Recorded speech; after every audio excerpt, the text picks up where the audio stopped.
இதுக்கு அடுத்து ridley Scott direct பண்ண ஏலியன் திரைப்படம் அவரை உலகம் முழுக்க பிரபலமான டைரக்டரா மக்களுக்கு தெரிய வச்சது. டான் ஓ பேனான், ரொனால்டு சுசெட் இணைந்து எழுதிய கதையை மையப்படுத்தி திரைக்கதை அமைச்சு ரிட்லி ஸ்காட் ஏலியன் படத்தை டைரக்ட் பண்ணாரு. ஒரு கைவிடப்பட்ட ஸ்பேஸ் ஷிப்பை விசாரிக்கும் ஒரு ஸ்பேஸ் ஷிப் டீமை ஒரு கொடிய வேற்று கிரக உயிரினம் எப்படி வேட்டையாடுது அப்படிங்கிறது தான் இந்த படத்தின் கதை. 1979 ரிலீஸ் ஆன இந்த படத்துக்கு மிக்சிங்கான ரிவ்யூஸ் தான் வந்துச்சு.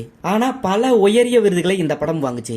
பெஸ்ட் விஷுவல் எஃபெக்ட்ஸ்க்காக ஆஸ்கர் விருதையும், best production design, best sound பிரிவுகள்ல பாப்டா விருதையும், best director, best supporting actress பிரிவுகள்ல சாட்டன் விருதையும் ஏலியன் திரைப்படம் பெற்றது. வசூல் ரீதியா இந்த படம் நஷ்டத்தை ஏற்படுத்தியதா ஃபாக்ஸ் நிறுவனம் சொன்னாங்க. ஆனா வருடங்கள் போக போக சினிமா ரசிகர்கள் மத்தியில இந்த படத்துக்கு ஒரு கல்ட் அந்தஸ்து உருவாச்சு.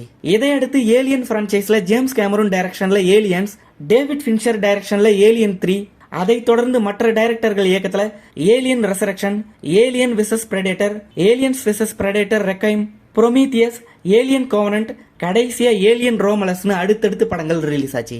இதுல புரோமீத்தியஸ், ஏலியன் கோவனன்ட் படங்களை ரிட்லி ஸ்காட் தான் டைரக்ட் பண்ணியிருந்தாரு. புரோமீத்தியஸ் படத்தின் சீக்குவலா ஏலியன் கோவனன்ட் படத்தை அவர் எடுத்தாரு. கல்ச்சரலி, ஹிஸ்டாரிக்கலி, ஆஸ்தட்டிக்கலி முக்கியத்துவம் வாய்ந்த படமா 2002ஆம் ஆண்டு லைப்ரரி ஆஃப் காங்கிரஸ் ஏலியனை அறிவிச்சாங்க. மேலும் பாதுகாக்கப்பட வேண்டிய படமா அமெரிக்க தேசிய திரைப்பட பதிவேட்டிலையும் ஏலியன் திரைப்படம் இடம் பிடிச்சது.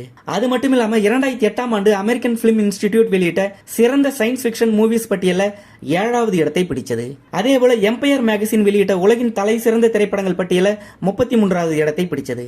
ஏலியனின் வெற்றியால அது தொடர்பான புக்ஸ், வீடியோ கேம்ஸ், டாய்ஸ் வெளியாகி விற்பனையில சக்கை போட்டுச்சு.